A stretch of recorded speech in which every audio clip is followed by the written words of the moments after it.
সুপ্রিয় দর্শক মণ্ডলী, আজকের সংবাদপত্রে আপনাদের সবাইকে স্বাগত জানাচ্ছি। সিনিয়র সাংবাদিক হাসান মামুন রয়েছেন আমাদের সঙ্গে। মামুন, স্বাগত আপনাকে স্টুডিওতে। ধন্যবাদ।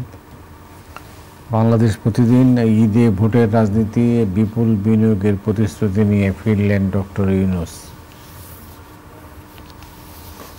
মানবজমিন ভূমিকম্পে মিয়ানমারে ধ্বংসযজ্ঞ, মৃত্যু 1000 ছাড়ালো। শহীদ পরিবারে ঈদ নেই। সমকাল চাঁদের অপেক্ষায় ঈদ, ধ্বংসস্তূপ সরালেই মিলছে মরদেহ, মৃত্যু ছড়ালো 1644। আমার দেশ ব্যতিক্রমী স্বস্তির ঈদ এবার, বেশিরভাগ নেতার ঈদ নির্বাচনী এলাকায়। কালবেলা সবার মনে ঈদের পরের ভাবনা, বাংলাদেশ চীন নতুন উচ্চতায় প্রবেশ করেছে। দেশ রূপান্তর, ঈদ আনন্দে কাটুক ছুটি, বিশ্ব বদলাতে দেখাতে হবে বড় স্বপ্ন। সময়ের আলো, রোজা শেষে লোকশির ঈদ, স্বস্তি যাত্রায় বাড়তি আনন্দ। খবরের কাগজ, মায়ানমারে প্রাণহানি বেড়ে 1644, ঢাকা বেইজিং সম্পর্ক নতুন উচ্চতায়। আলোকিত বাংলাদেশ, নিহতের সংখ্যা 1600 ছাড়ালো। বিশ্বকে বদলে দিতে শিক্ষার্থীদের বড় স্বপ্ন দেখার আহ্বান ইউনূসের। The Business Standard, Bangladesh Bank may seek to delay IMF's default loan policy.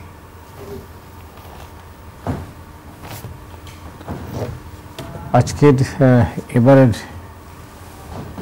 অনেকগুলো বিষয় উল্লেখযোগ্য। এর আগে আমরা ইতিপূর্বে এরকম দেখিনি। ঈদ যাত্রাই বলেন অনেকটা মতো স্বস্তি, ঈদের বাজার ছিল সহনীয়, তারপরে আইন শৃঙ্খলা পরিস্থিতি ছিল নিয়ন্ত্রণে, শুরুর দিকে একটু ঝামেলা ছিল, সব মিলিয়ে এবার কিন্তু একটা ভিন্ন অভিজ্ঞতা। আপনি কিভাবে দেখছেন? জি মতি ভাই, ধন্যবাদ। আপনি ঠিকই বলেছেন। এবার আমরা এখানে এর আগে আলোচনা করেছিলাম যে এবার রোজায় অভিজ্ঞতা ভিন্ন ছিল, বিশেষ করে ভোক্তাদের। তাই বলে কিন্তু উৎপাদকদের নয়। উৎপাদকদের অভিজ্ঞতা অনেক ক্ষেত্রে খারাপ ছিল, কারণ তারা তাদের উৎপাদিত পণ্যের উপযুক্ত দাম পাননি। বিশেষ করে আলু উৎপাদকরা, পেঁয়াজ উৎপাদকরা, তারা এখনো ক্রাইসিস ফেস করছেন। ভারতে কিন্তু পেঁয়াজ রপ্তানি সহজ করা হয়েছে, কারণ সেখানেও ক্রাইসিস মানে হচ্ছে ওখানেও দাম কমে গেছে। তো এই অবস্থায় পেঁয়াজ আমদানি বোধহয় বন্ধ করা উচিত, কারণ আমাদের দেশে যথেষ্ট উৎপাদন। আলু আমদানি বন্ধ করা উচিত, আলু বরং রপ্তানি করা উচিত। তো একটা নতুন দৃশ্যপট আমরা এবার দেখতে পেলাম রোজায়। আর আমদানিকৃত পণ্যগুলোর দামও কিন্তু নিম্নমুখী ছিল রোজায় যেসব পণ্যের দাম বাড়ে। আর আপনি যেটা বলেছেন যে শুরুর দিকে রমজানের আইন শৃঙ্খলা পরিস্থিতির একটা অবনতির অবস্থা ছিল, সেটা মধ্যভাগ থেকে উন্নতি হয়েছে বলে মনে হচ্ছে। এখন কিন্তু ঈদ সমাগত প্রায়, মানে সম্ভবত পরশুদিন ঈদ পালন হবে। সৌদি আরব এবং মিডল ইস্টের দেশগুলো কালকে ঈদ পালন হচ্ছে, মানে আজকে। তো ওইসব এলাকায় তো আমাদের দেশ থেকে যারা যায়, শ্রমজীবী, বাংলাদেশি শ্রমজীবী, তারা বিপুলভাবে ওখানে আছেন, তারা ঈদ পালন করবেন। এবং তারা কিন্তু 2 দিন ঈদ পালন করবেন, মানে তাদের স্বজনদের সঙ্গে পরদিন ঈদ পালন করবেন। তাদের স্বজনরা তো এদেশের গ্রামান্তরে আছে, এবং তাদের কাছে বিপুল পরিমাণ রেমিটেন্স এবার তারা পাঠিয়েছেন। এই মাসে রেমিটেন্সের রেকর্ড হয়েছে। স্বাধীনতার পর এত রেমিটেন্স কোনো মাসে আসেনি। আমরা লক্ষ্য করব যে অন্তর্বর্তীকালীন সরকার দায়িত্ব নেওয়ার পর থেকে কিন্তু রেমিটেন্স বাড়ছে, এবং গণ অভ্যুত্থানের সময় রেমিটেন্স পাঠানো বন্ধ হয়েছিল, প্রায় রেমিটেন্স শাটডাউন চলছিল, প্রতিবাদ শুরু। এবং তারা বড় ভূমিকা রেখেছেন ওখানে বসে, সেজন্য নিগ্রহের শিকারও হয়েছেন তারা, রাষ্ট্রীয় নিগ্রহের শিকার। যাই হোক, তো এবারের ঈদ যাত্রাও একটু ভিন্ন মানে আমরা এই পর্যন্ত খবর দিচ্ছি যে ট্রেন সময় মতো ছাড়ছে, এটা কিন্তু উল্লেখযোগ্য ঘটনা। ট্রেন ছাড়তে বিলম্ব হতো সব সময়। আর হচ্ছে যে লম্বা ছুটি পড়াতেও মানুষ ধাপে ধাপে যাচ্ছে। গার্মেন্টস খাতে ছুটি হয়েছে পরে, তারা এখন যাচ্ছে। এবং গার্মেন্টস খাতে একটা সংকট কিন্তু ছিল, বেশ কিছু গার্মেন্টস কারখানা তারা বকেয়া বেতন দিতে পারেনি বা দিতে গড়িমসি করেছে। সিদ্ধান্ত ছিল যে রমজানের অন্তত 20 রমজানের মধ্যে চলতি মাসের অর্ধেক বেতন বকেয়া এবং বোনাস দিয়ে দিতে হবে, এটা সমঝোতা হয়েছিল। বেশ কিছু গার্মেন্টস সেটা পারেনি এবং শেষ পর্যন্ত কি পরিস্থিতি হয়েছে এটা আমরা ধীরে ধীরে বুঝবো। অনেককে হয়তো মানে বেতন বোনাস ছাড়াই বাড়ি যেতে হচ্ছে ধার কর্য করে, এটা খুবই বেদনাদায়ক। আমাদের প্রধান ম্যানুফ্যাকচারিং খাত হচ্ছে গার্মেন্টস এবং আমাদের প্রধান রপ্তানি খাত গার্মেন্টস। আমরা যে রপ্তানি আয় করি তার 85% গার্মেন্টস থেকে আসে, অথচ এই খাতে এই পরিস্থিতি কিন্তু আমরা বদলাতে পারিনি এবং অন্তর্বর্তীকালীন সরকারের সময় কিন্তু এই পরিস্থিতি বদলায়নি, যদিও বৈষম্যের বিরুদ্ধে আন্দোলনের ভিতর দিয়ে সরকার এসছে। আমরা আশা করব যে 2-3 মাস পরে যে আরেকটা ঈদ আসছে, কোরবানি ঈদ, সেখানে অন্তত এই পরিস্থিতির পুনরাবৃত্তি হবে না, এটা আমরা আশা করব। আর সরকারকে আমরা অবশ্যই প্রশংসা করব, যদিও এটা সরকারের দায়িত্ব, প্রশংসা করার কিছু নাই। তবু আমরা তো খুশি হই যদি ম্যানেজমেন্টটা ভালো হয়। মনে হচ্ছে এবার রোজার মতো ঈদ ম্যানেজমেন্টও ভালোই হচ্ছে সার্বিকভাবে, আইন শৃঙ্খলা সহ। তবে অতিরিক্ত ভাড়া আদায়ের ঘটনা আছে, আবার ভোক্তা অধিদপ্তর থেকে অভিযানও পরিচালিত হচ্ছে। এটা পণ্যের বাজারে যেমন হচ্ছে, সেবার বাজারেও হচ্ছে। আমরা ভিডিও কন্টেন্ট দেখছি যে তারা বিভিন্ন জায়গায় অভিযান চালাচ্ছেন, অতিরিক্ত ভাড়া আদায়কারীদের বিরুদ্ধে ব্যবস্থা নিচ্ছেন। তো এই পদক্ষেপগুলোর কারণেও মানুষের মধ্যে একটু স্বস্তি আছে, সরকার তাদের পাশে আছে। আর হচ্ছে যে আপনি যেটা বলছিলেন যে এবার ঈদ বাজার কিন্তু মনে হচ্ছিল যে জমজমাট হবে না, কিন্তু শেষ মুহূর্তে জমজমাট হয়েছে। এবং রাজধানীতে যত না, মফস্বলে কেনাকাটা বেশি। এর একটা প্রধান কারণ সম্ভবত রেমিটেন্স। আর অনেকে কিন্তু বাড়িতে গিয়ে কেনাকাটা করে মফস্বল শহরে, জেলা শহরে, থানা শহরে। আর বড় বড় ব্র্যান্ড কিন্তু ওইসব জায়গায় চলে গেছে, ফলে একই পণ্য আপনি ওইখানে একই দামে পাচ্ছেন। সেজন্য ওই আগে যে চিত্রটা ছিল যে রাজধানী থেকে কেনাকাটা করে যাওয়া, এটা বদলেছে, এই পরিবর্তনগুলো হচ্ছে। তবে ঈদ বাজার এই যে বড় হচ্ছে, এটা নিয়ে আমি বলবো যে গবেষণার ঘাটতি আছে। মানে আমরা জানি না যে ঈদ বাজার কত বড়, রোজার বাজার কত বড়, কবে থেকে রোজার বাজার শুরু হয়, এগুলো কিন্তু আমরা পরিষ্কারভাবে জানি না। জানলে আমার মনে হয় যে ঈদ বাজার ঘিরে আমরা পরিকল্পনা করে এখানে আমাদের স্টেক বাড়াতে পারতাম। মানে পোশাকে আমাদের স্টেক বাড়ানো, আমাদের উৎপাদকদের, জুতায়, কসমেটিক্সে আমাদের উৎপাদকদের হিস্সা বাড়ানো, এটা দরকার। এমনি মনে করা হয় যে 2 লাখ কোটি টাকা থেকে 2.5 লাখ কোটি টাকা হচ্ছে ঈদের বাজার। তো এটা যদি হয়, এটা তো বিরাট বাজার। মানে আমাদের বাজেট, সর্বশেষ বাজেট হচ্ছে 8 লাখ কোটি টাকার। তার মানে বাজেটের 1/4 কমপক্ষে শুধুমাত্র রমজানের ঈদে। তো এই বাজারের অন্তত 70-80 ভাগ তো আমাদের দখলে থাকা উচিত। মানে বাইরে থেকে যেসব আমদানি হয় কিংবা চোরাই হয়ে আসে, সেগুলো কমিয়ে আমাদের হিস্সা বাড়ানো দরকার। তাহলে আমরা, আমাদের উদ্যোক্তারা, আমাদের কারিগররা, আমাদের শ্রমিক কর্মচারী লাভবান হবে। অনেক ধন্যবাদ। ঈদের পর সংলাপ না রাজনৈতিক অস্থিরতা, কোনটা, না আন্দোলন? হ্যাঁ, ফখরুল ইসলাম আলমগীর সাহেবের একটা বক্তব্য আজকে আছে পত্রপত্রিকায়। উনি একটা সভায় বলেছেন যে ভোটাধিকার আদায়ের আন্দোলনে নামতে হতে পারে। আমরা জানি ঈদের পরে সংলাপ আবার শুরু হওয়ার কথা, রাজনৈতিক সংলাপ রাজনৈতিক দলগুলোর সঙ্গে সরকারের মানে সরকার গঠিত কমিশন, জাতীয় ঐকমত্য কমিশনের সংলাপ 7 তারিখ থেকে বোধহয় শুরু হওয়ার কথা।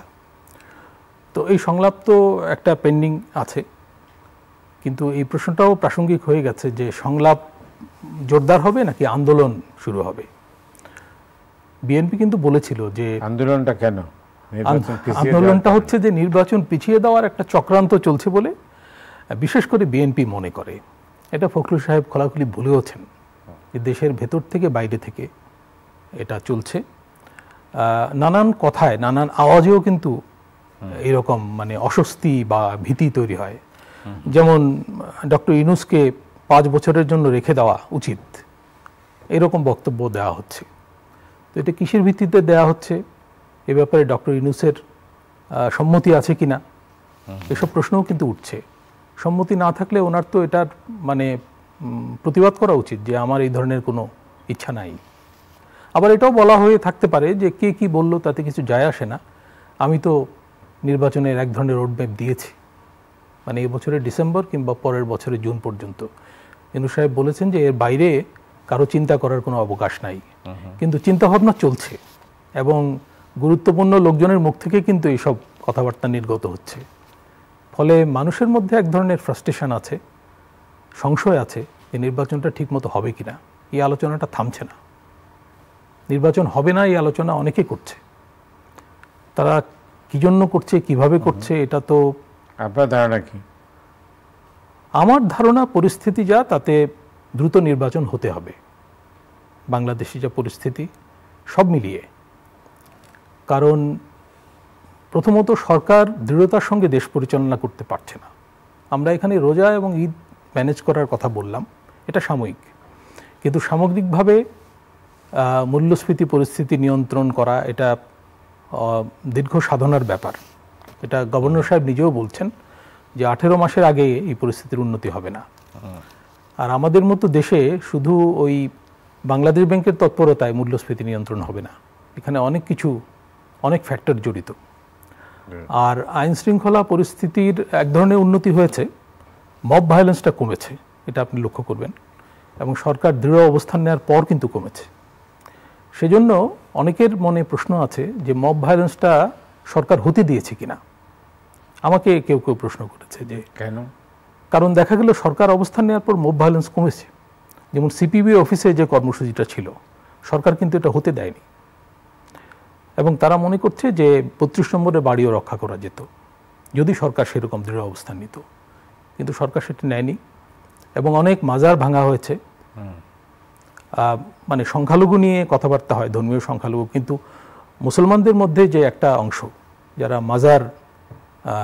মাজার প্রেমিক, এই ধরনের মুসলমান তো প্রচুর আছে দেশে, লোকাল ইসলাম বলা হয় একে, এবং লোকাল ইসলাম অনেক শক্তিশালী বাংলাদেশে এখনও। এসব মাজার ঘিরে কিন্তু ওরস হয় এবং মেলা হয়, এবং স্থানীয় শিল্পের সঙ্গে কিন্তু এসব মেলার সম্পর্ক আছে, অর্থাৎ এক ধরনের অর্থনৈতিক কর্মকাণ্ড আছে এসব মাজার ঘিরে। সেগুলো এবার হয়নি, বাউল মেলা হয়নি, আক্রান্ত হয়েছে, তাই না? তো এই অবস্থায় মানে আইন শৃঙ্খলার উন্নতি হলেও আবার দেখা যাবে যে আন্দোলন ঘিরে আইন শৃঙ্খলার অবনতি হচ্ছে। সামনে কিন্তু আন্দোলনের একটা আশঙ্কা আছে। যদি বিএনপি দেখে যে নির্বাচন দেওয়ার কোনো মতলব সরকারের মধ্যে নাই, তাহলে তারা তো নিশ্চয়ই আপনি লক্ষ্য করেছেন যে সোশ্যাল মিডিয়ায়, জি, মানে সামাজিক যোগাযোগ মাধ্যমে এই প্রফেসর ইউনূসকে আরো 5 বছর রেখে দেওয়ার একটা মানে কি চলছে, এবং এটা চীন সফরের পরে হাইপটা বেড়েছে। চীন সফরে কিছু অর্জন আছে, সে অর্জন কিন্তু একেবারে প্রশ্নের ঊর্ধ্বে না, কারণ যেসব অগ্রগতি হয়েছে এই প্রক্রিয়াটা আগে থেকে চলছিল। যেমন এফটিএ, এটা ছিলই, এটা আরো 2 বছর বাড়ানোর পরিকল্পনা। এটা বাড়ালেও কিন্তু আমরা এ থেকে খুব একটা বেনিফিট নিতে পারবো না, কারণ চায়নায় এক্সপোর্ট করার মতো কমোডিটি আমাদের সেরকম নাই। মানে আমরা ভারতেও আমরা কিন্তু এক্সপোর্ট বাড়াতে পারছি না। তারপর হচ্ছে যেসব বিনিয়োগের কথা বলা আছে এগুলো প্রতিশ্রুতি, এই প্রতিশ্রুতি আগেও ছিল। $1 বিলিয়ন হচ্ছে বেসরকারি খাতের আবার বিনিয়োগ বৃদ্ধির প্রতিশ্রুতি, তো সেটা তো অনিশ্চিত। আর সরকারি যে বিনিয়োগ বৃদ্ধির প্রতিশ্রুতি আছে তার মধ্যে ঋণ আছে, অনুদান আছে, সেগুলোও প্রতিশ্রুতি, এবং সেগুলো কতটা হয়। আর 2.1 বিলিয়ন কিন্তু বিরাট কিছু না। আমরা লক্ষ্য করব যে মার্চে আমাদের রেমিটেন্স এসছে $3 বিলিয়ন। সুতরাং এগুলো নিয়ে উচ্ছ্বসিত হওয়ার তেমন কিছু নাই। তবে হ্যাঁ, ইউনূস সাহেবকে অনেক মর্যাদা দেওয়া হয়েছে। আবার এটাও ঠিক, উনি যেখানে যান সেখানে কিন্তু মর্যাদা পান, সেটা ওনার ব্যক্তিগত কারণেই পান। তো এই সফরটা গুরুত্বপূর্ণ, কিন্তু এটা নিয়ে উচ্ছ্বসিত হওয়ার তেমন কিছু নাই। আর এই সফরের সাফল্যে ওনাকে 5 বছর রেখে দিতে হবে, এই কথারও কোনো যৌক্তিকতা আসলে নাই। যাই হোক, এবার আসি, আপনি জানেন যে ভূমিকম্প, মানে ভূমিকম্পে কিন্তু মিয়ানমার লন্ড হয়ে গেছে। বিশেষ করে থাইল্যান্ডও বেশ ক্ষতিগ্রস্ত হয়েছে। এমন প্রশ্নটা হচ্ছে বাংলাদেশ ঝুঁকিপূর্ণ, ঝুঁকিতেই রয়েছে, আমাদের প্রস্তুতি কতটুকু? আমাদের অবস্থা তো মিয়ানমারের মতোই মনে হয়, কিংবা তার চেয়ে হয়তো একটু বেটার, কিন্তু প্রস্তুতির অবস্থা তো ভালো না। আমরা কিন্তু ভূমিকম্প হলেই আলোচনাগুলো করি, আমাদের এক্সপার্টরা কথা বলেন, সেগুলো আমরা মিডিয়াতে প্রকাশ করি, প্রচার করি, এবং কি কি করতে হবে এগুলো কিন্তু আলোচিত হয়েছে। এবং সবারই মোটামুটি জানা। বিল্ডিং কোড মেনে ইনফ্রাস্ট্রাকচার করা, তারপরে কাঁচা মাটির উপর, কাঁচা মাটিতে আপনি ভালো ইনফ্রাস্ট্রাকচার করলেও সেগুলো কিন্তু টেকে না। আমাদের অনেক ইনফ্রাস্ট্রাকচার কিন্তু আমরা মানে অপরিপক্ক মাটিতে অল্প পাইলিং করে করেছি, এগুলো খুবই রিস্কি। ভূমিকম্প হলে হয়তো দেখা যাবে যে পুরনো দালান টিকে আছে, নতুন বিল্ডিং ধসে পড়েছে, সেটা হওয়ার চান্স বেশি, কারণ এগুলোতে বিল্ডিং কোড মানা হয়নি। আর আমরা ট্রেনিং এবং উদ্ধার কাজের যে মানে সরঞ্জাম এবং উদ্ধার কর্মীদের প্রশিক্ষণ, এই কাজগুলোতেও আমাদের তেমন কোনো অগ্রগতি হয়নি। আর বাংলাদেশ বড় ভূমিকম্পের ঝুঁকিতে আছে, বাংলাদেশের কিছু অঞ্চলের মধ্যে ঢাকাও আছে, ঢাকা, সিলেট, ময়মনসিংহ, যেসব এলাকায় কিন্তু ইনফ্রাস্ট্রাকচার অনেক হয়েছে, মানে ইট পাথরের ইনফ্রাস্ট্রাকচার হয়েছে এবং গ্রোথ সেন্টার যেগুলো। তার মানে হচ্ছে যে ভূমিকম্প হলে আমরা খালি প্রাণহানি শিকার হব তা না, আমাদের অর্থনৈতিক কর্মকাণ্ড ব্যাপকভাবে ক্ষতিগ্রস্ত হওয়ার আশঙ্কা আছে। সেজন্য এই ঘটনা থেকে আমাদের শিক্ষা নেওয়ার বিষয় আছে। মায়ানমার অবশ্য একটা প্রায় বিচ্ছিন্ন দেশ, মানে ওইখানের সামরিক জনতার কারণে, সেজন্য তারপরেও তারা কিন্তু সহায়তা ভালোই পাচ্ছে। চায়না থেকে একটা দল গেছে, বাংলাদেশ থেকেও সেনাবাহিনীর একটা টিম যাচ্ছে, ভারত থেকে যাচ্ছে, ইউরোপিয়ান ইউনিয়ন থেকে যাচ্ছে, জাতিসংঘ সাহায্য করবে। তো এমনকি আমেরিকা যে সাহায্য বন্ধ হয়ে যাওয়ার কথা, ট্রাম্পও বলেছেন সাহায্য পাঠাবেন। তো 10,000-এর বেশি লোক মারা যাবে বলে আশঙ্কা করা হচ্ছে। এটা একটা ভয়াবহ ব্যাপার, এবং এশিয়ার বেশ কয়েকটা দেশে কিন্তু ভূমিকম্প অনুভূত হয়েছে। তো আমাদের এই ভূমিকম্পের অভিজ্ঞতা থেকে শিক্ষা নিয়ে আমাদের অবশ্যই মানে ব্যবস্থা নেওয়া উচিত। অন্তত যে ভুলগুলো হয়ে গেছে সেগুলো কিভাবে রেকটিফাই করা যায় সেই চেষ্টাটা অন্তত করা উচিত। আর নতুন করে যেসব ভবন হবে, যেসব ইনফ্রাস্ট্রাকচার হবে, সেগুলো যাতে ভূমিকম্প সহনীয় হয়, করা যায়, সেই চেষ্টা অবশ্যই করতে হবে আমাদেরকে। যাই হোক, আমরা তো আবার ওই অনেক সময় ঘটে গেলে আমরা এটার পিছনে সঠিক প্রস্তুতির ঘাটতি থেকেই যায়, সেই আর কি। তো এই পরিস্থিতিতে যেটা আপনি কিছুটা আলোচনাও করে ফেলছেন বাংলাদেশ চীন সম্পর্ক উচ্চতায়, সেটাতে এখন ভূ রাজনীতিতে এই চীন সফর, এর থেকে আমরা আসলে কি পেলাম এবং কি পাবো এবং কি ঝুঁকি আছে? আমরা একটা জিনিস লক্ষ্য করব যে আমাদের প্রধান উপদেষ্টাও সম্ভবত চেয়েছিলেন, এই খবরটা আছে, যে ভারতে মানে মোদি সাহেবের সঙ্গে আগে বৈঠক করা, ওটা তো হচ্ছে না, সেটা হচ্ছে না, এবং পরেও হচ্ছে না, বিমস্টেকে হচ্ছে না। মোদি সাহেব তো এই ব্যাপারে বেশ নিরুৎসাহ দেখাচ্ছেন। তো এই অবস্থায় চীন সফর এবং চীন সফরে তাকে ঘিরে যেগুলো হয়েছে সেগুলো কংক্রিট কিছু না হলেও যে উৎসাহ দেখানো হয়েছে চাইনিজ পক্ষ থেকে, সেই ব্যাপারে ভারতের প্রতিক্রিয়া স্বাভাবিকভাবেই নেতিবাচক হওয়ার কথা, ইতিবাচক হওয়ার কথা না। কিছু স্ট্র্যাটেজিক পয়েন্টেও বিনিয়োগের যে কথাবার্তা আছে, যেমন মংলা পোর্ট,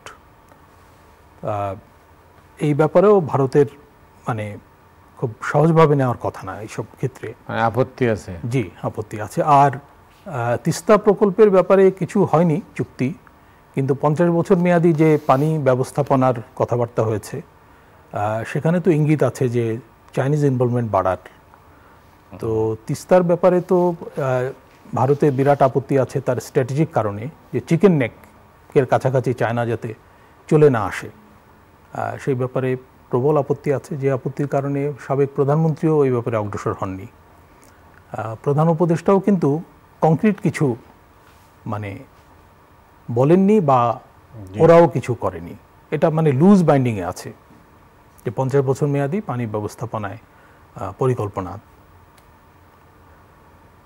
তো এটা ঘিরে এখন কথা হচ্ছে যে এই সরকার তো স্থায়ী সরকার না, স্থায়ী সরকার মানে নির্দিষ্ট মেয়াদের সরকার না। সেজন্য চাইনিজ পক্ষ থেকে হয়তো এই ব্যাপারে কংক্রিট কিছু বলা হয়নি বা চাওয়া হয়নি, কারণ পরবর্তীতে কোন নির্বাচিত সরকার আসে, তারা কি করে। আমরা লক্ষ্য করব যে বিএনপির তরফ থেকে কিন্তু একটা টিম গিয়েছিল চায়নায়, এবং আমাদের গণ অভ্যুত্থানে অংশগ্রহণকারী দলগুলোরও অনেকে চায়না সফর করে এসছেন। তো এবং সেখানে কথাবার্তা উঠেছিল যে তিস্তা প্রকল্প চাইনিজদের দেওয়ার ব্যাপারে বিএনপির আগ্রহ আছে। তারপরেও কিন্তু এই ব্যাপারে সুনির্দিষ্ট অগ্রগতি হয়নি। সম্ভবত এটা পরবর্তী নির্বাচিত সরকারের জন্য ঝুলিয়ে রাখা হয়েছে। সব মিলিয়ে যে পরিস্থিতি যাতে দাঁড়াচ্ছে যে চীন সফর থেকে বাংলাদেশ কিছুটা হয়তো সুবিধা পাবে।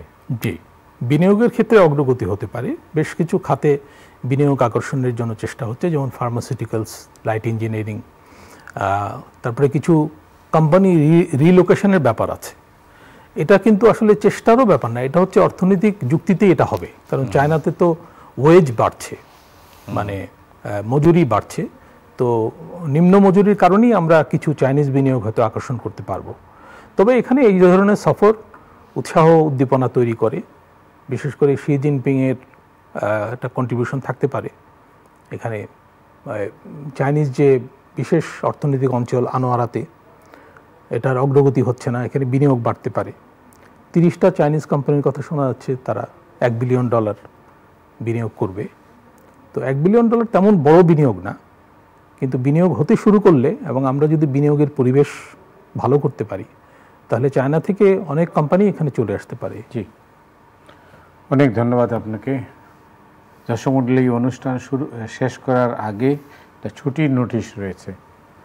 আপনারা জানেন যে পবিত্র ঈদুল আজহা উপলক্ষে সংবাদপত্র বন্ধ থাকবে, তাই আমাদের অনুষ্ঠান রবি সোম মঙ্গল এই 3 দিন থাকছে না। বুধবার আমরা আবার যথারীতি আপনাদের সামনে হাজির হব। সে পর্যন্ত আপনারা সবাই ভালো থাকুন, সুস্থ থাকুন। ঈদ মুবারক।